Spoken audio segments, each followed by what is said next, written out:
I'm going to teach you how to emulate realistic drum patterns on Native Instruments Maschine today. So the first way to emulate realistic drum patterns is by using drum loops. Now I know you're looking at me like, Drum loops? What? yeah, drum loops. Answer me this for a second. How many times have you had someone listen to some of your best beats and they ask you, "This beat is hard. Did you make this with drum loops? Or did you use one-shots?" most of the people consuming your music don't know even the difference between loops and one-shots. So keep that in mind when the producer purist in your mind starts to say, this doesn't sound natural. This sounds like I'm faking. This sounds like I'm cheating. When in reality, the basis of hip hop drums came from sampled live instrumentation. But we won't get into that. Now, of course, I actually want to show you what I'm talking about. I believe these things should be taught practically and not actually just taught in theory all the time. So I'm here in the lab already. If you don't have machine expansions, get on it.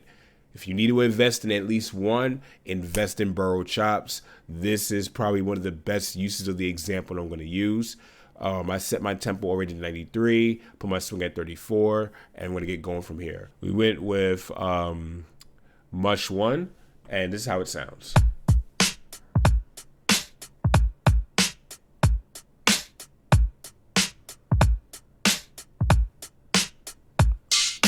Now for our melody, we're to go ahead and pick something from the good homie Curtis King from his new Schlump pack. If you don't have it, cop it today. All right, so let's choose this one right here and make this into a audio loop and go from there.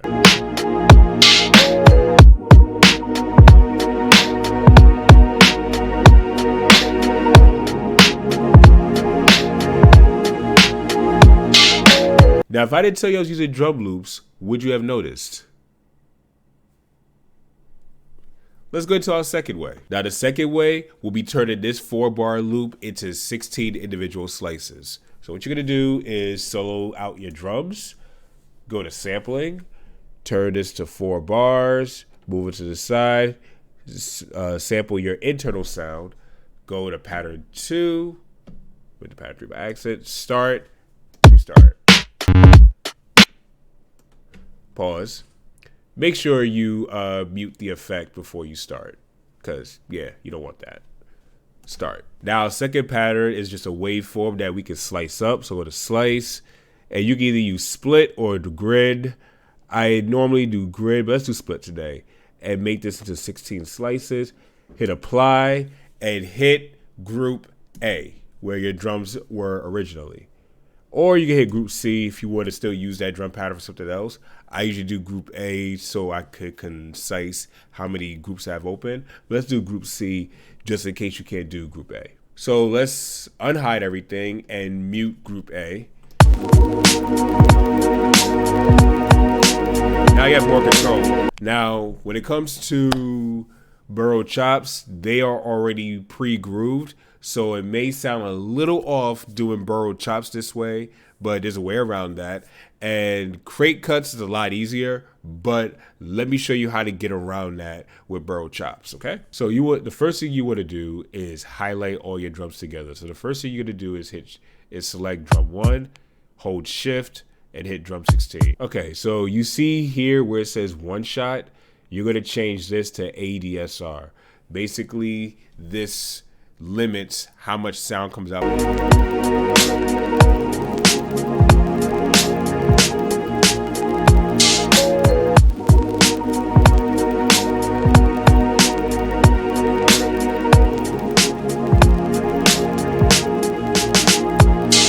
And the final way is going to bring us back to group A. So mute group C and unmute group A.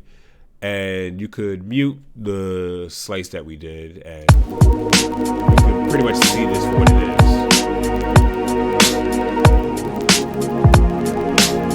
You want to get out of the sampling mode so you can just see all the sounds here. And what you're going to do here is simply add in your own one-shots. So let's go over to the one-shots. So I kept it very simple to a kick, snare, and a hi-hat, right? And for the hi-hat, we're going to make this really simple. Go to note repeat, turn the rhythm to 1/8, hit record, hold down on your hi-hat, You get that sound. Now hit restart.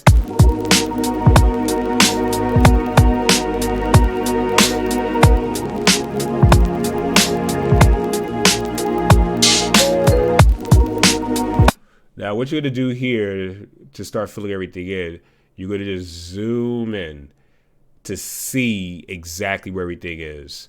So kick, snare. Now watch this now. This is where it gets interesting. You're gonna add another kick and make sure this little number sign, you unhighlight this. You're gonna add another kick right here, but then you're going to bring it just about right here and lower the velocity because that's a faded kick. So we're gonna make it about 80, then put another kick right here, right next to it, and raise that one up to about 113. We're gonna just show you just how one bar changes everything. Just for one bar. Let's see. You see how we got the same pattern? Do you see how already you got that same pattern? Just like that. Let's finish it up. All right, so this sound right here, over in the fourth bar, this is an open hi-hat, I believe. So we're gonna go ahead, let's hear it.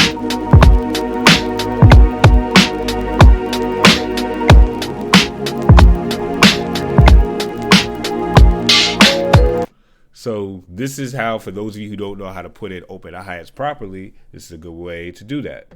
So you're gonna go ahead, go to sound 6. Let's choose hi-hat open, right?